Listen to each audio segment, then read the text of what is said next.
Everybody, welcome back. In the last video I mentioned that we were going to show you some stuff about doing the sheet metal and filling the trunk metal all back in. As you can see in these pictures, just as a reminder how much of it we cut out and how much work there was to fill that all back in.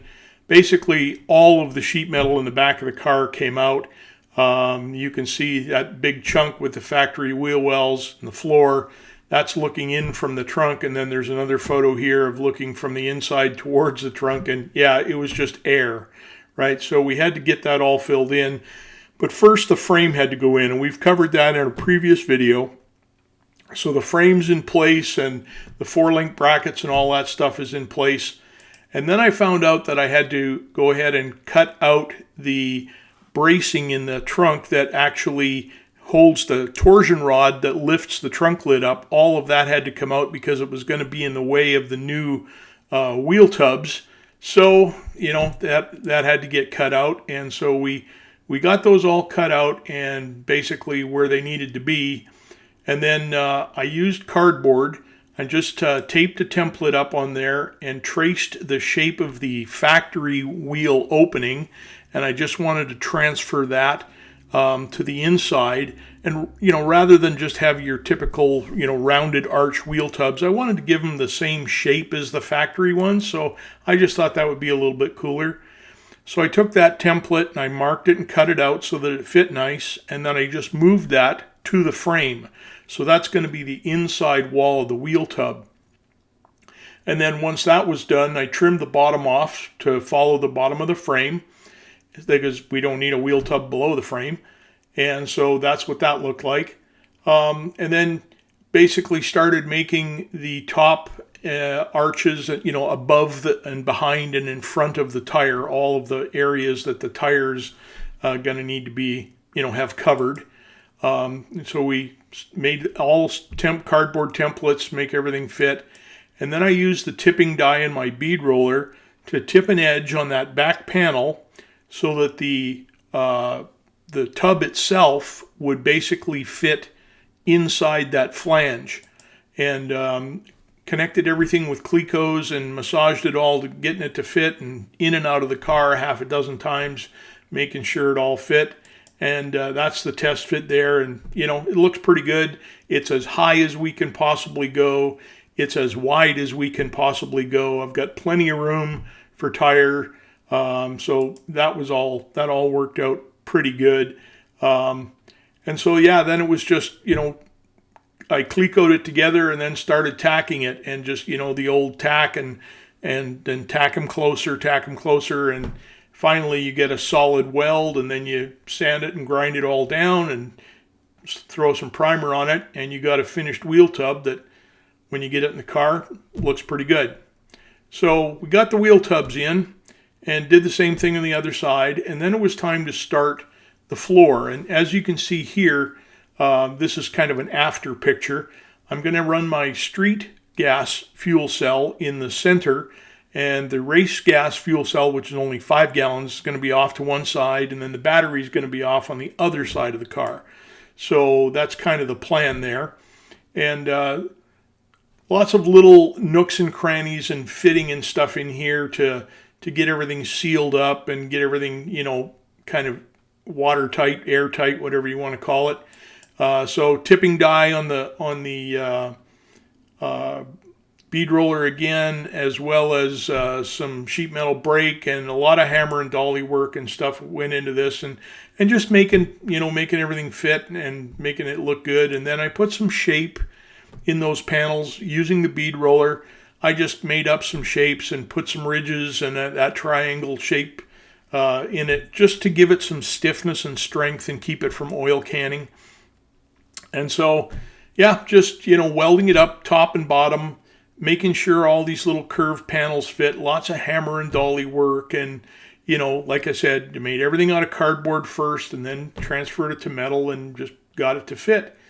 And so, we plugged away on that, and we got everything to fit and got it all welded in, and I was happy with it. So then we had to move on and start on the transmission tunnel once we had all the sheet metal done in the trunk. And, some of it was pretty straightforward. Some of it, needed some massaging and designing as we went. But so the transmission tunnel just started on my roller. I just rolled up a piece of sheet metal, and I had to move the transmission tunnel in this car 3 inches towards the passenger side, or no, towards the driver's side.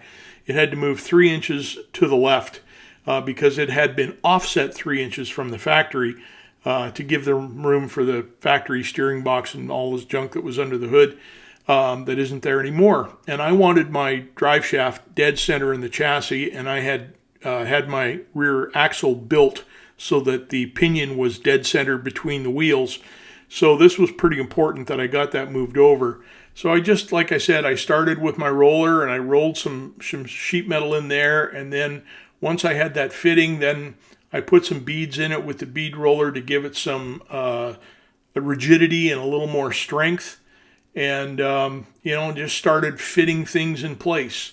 And did the front piece. We had to go underneath, and drive shaft hoops are NHRA mandatory, so we had to kind of mock that all up and made sure that the tunnel was going to fit over the drive shaft hoop and all of that stuff. And so yeah, that's kind of where we started anyway. So then it was time to move on to the rear deck, and because of NHRA rules and me having a battery in the trunk, that has to be basically airtight. So we had to seal up all the holes where the speakers were and all that stuff and make some new panels. So this is making the top panel and the front part. You've got to fit it around the bars. I used Clecos to hold everything in place, and I had to get the shape on the front of this. It was a little tricky because it's bowed actually left to right. You can see it's raised in the center and then down on each side to fit the factory deck properly. That had to be done. So yeah, got it to fit pretty good. I was happy with that. And we get it in there, and then we had to fill in behind the bars because that's, airspace that needs to be welded up. So we get those all welded up around the bars and everything, and ground smooth, and shoot some primer on that, and make it look good and make it fit the rule book. I mean, at the end of the day, that's really what matters. Safety third, right?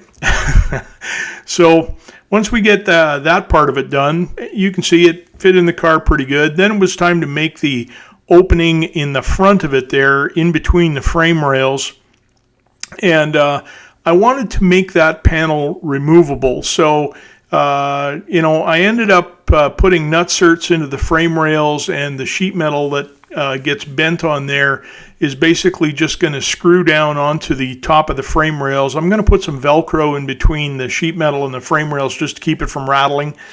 Trick I learned from Dennis Taylor. And just, basically going to make that panel out of sheet metal. And I think I have a picture here of what it looked like. Yeah, there it is when it was done. So that's in there, and that part of it is finished. So the next thing we had to do was move on to the firewall. And as you can see here, the original firewall, it's got a lot of shapes in it. It's got that great big goofy indentation in it where the windshield wiper motor used to go and stuff. And I wanted to cut that out, and I wanted to get it cleaned up. And basically I was trying to make this firewall flat and sealed. So again, started with cardboard templates, making sure things are going to fit, cutting and just making sure that everything is where it needs to be. And then I cut it out of metal, and I hit it with some weld through galvanized primer, and just making sure that it's not going to rust on either side, so it's primed both sides. And basically then, welded it in and got it cleaned up. Here it's held in place with magnets. Here it's welded in. And I think in the next one it's going to be primed and basically done. So yeah, there's the new firewall. So basically that's it, that's the sheet metal work that had to be done to kind of get the car ready for the rest of the chassis work, and then obviously all of the body work and stuff. So yeah, We're going to come back with some more work on this car here very soon. So in the meantime, thank you very much for watching. I appreciate you. Give me some comments. Hit the like button. It's all good. Thanks again. We'll talk to you soon and see you next time.